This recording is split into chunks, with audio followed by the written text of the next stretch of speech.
direct d'Avignon, au Salon du Cheval de Cheval Passion, toujours avec un jour un métier.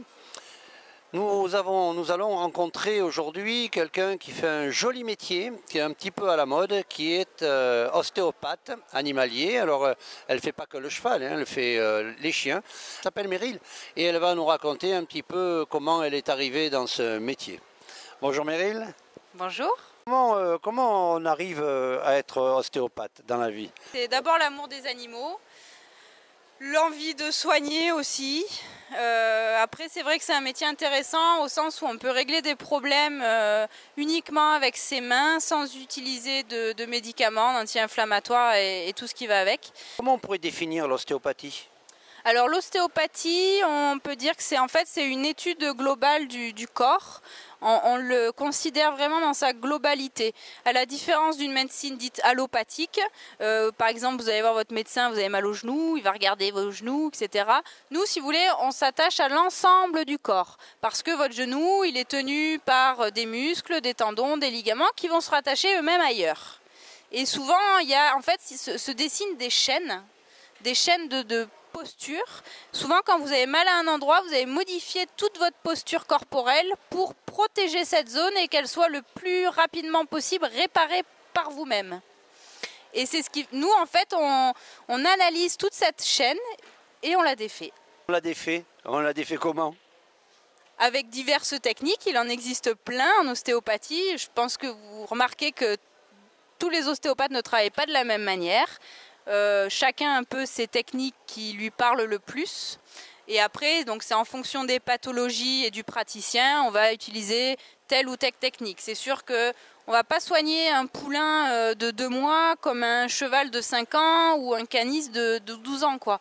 Donc c'est pour ça qu'on a beaucoup de techniques à notre disposition pour pallier au mieux tout ça. Donc après, ça dépend les pathologies, quoi. Pour en revenir un petit peu à toi, pourquoi ostéopathe et pas autre chose? Eh bien, ça s'est fait un peu comme ça. J'ai rencontré une ostéopathe il y a 7-8 ans de ça. Et ça m'a tout de suite parlé, en fait. C'est vrai que j'ai toujours été dans le monde médical par rapport à ma famille, médecin, etc. Et je trouvais que c'était une parallèle assez originale au début. Et vraiment, le fait de soigner juste avec ses mains, voilà, c'est quand même magique, quoi. Est-ce que ça a un rapport, alors la question peut apparaître bizarre, mais est-ce que ça a un rapport avec la médecine chinoise et les méridiens, etc.? Alors oui, on se rend compte que tout ça se rejoint énormément. C'est-à-dire que, bon, moi je ne suis pas, je fais pas de médecine chinoise à proprement parler, mais je m'y intéresse beaucoup. Et je me rends compte des fois, après mes consultations, que les liens se font par les méridiens. Des fois, on est sur des points d'acupuncture, mais on ne le sait pas nous-mêmes. Et on s'en rend compte après. Je ne sais pas si vous voyez ce que je veux dire. Mais toutes ces médecines se rejoignent énormément, vraiment.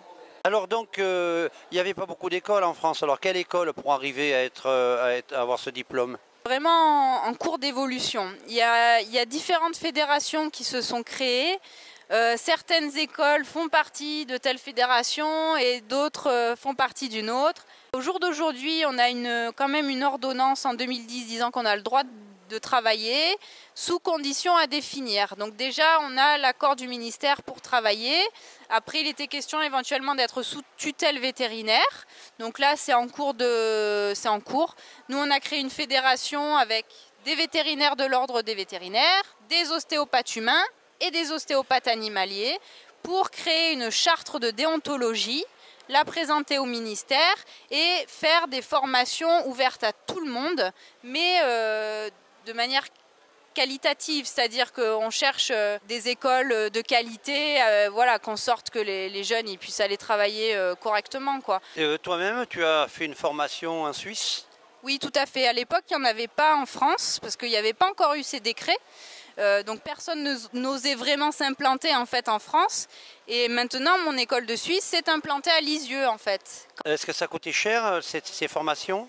Alors c'est vrai que c'est assez onéreux. Bon après, on est sur, je crois que c'était 5 900 € l'année exactement pour ma part. Je vous avoue, je ne connais pas le tarif des autres écoles, mais je pense qu'ils sont plus ou moins tous dans le même ordre de prix, quoi. Et c'est sur 5 ans. Est-ce qu'on peut bien gagner sa vie et pas trop faire de kilomètres ou il faut vraiment tourner?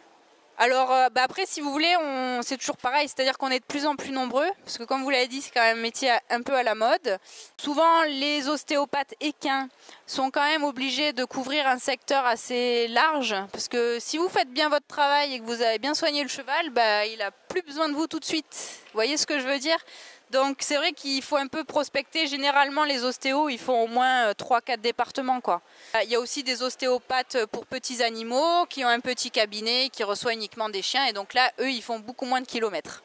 Est-ce que tu dirais à un jeune ou une jeune, d'ailleurs il y a beaucoup de filles qui nous posent la question, à une jeune qui voudrait faire ostéopathe, tu lui dirais quoi? Eh bien je lui dirais qu'elle a bien raison déjà. Après je lui dirai ce que je vous ai dit. Si elles font veto, elles pourront faire tout ce qu'elles veulent sans aucune contrainte. En même temps, c'est assez paradoxal au sens où la majorité des vétérinaires ostéopathes ne font plus que de l'ostéopathie. Parce que, comme je vous disais, le mode de pensée est très différent et il peut être très difficile pour eux de jongler entre les deux. Et souvent, quand ils ont goûté à l'ostéo, ils arrêtent totalement la médecine vétérinaire. Si vous êtes véto, vous avez notion de tout ce qui est pathologie de tous les animaux, vous avez les notions de pharmacologie. Voilà, ça c'est des choses, notamment la pharmacologie, on ne nous apprend pas à l'école. Et ça c'est dommage je trouve. Le message est passé, merci Meryl. Nous allons retrouver un autre métier avec un autre personnage. Et puis, bye bye, à bientôt. Hein.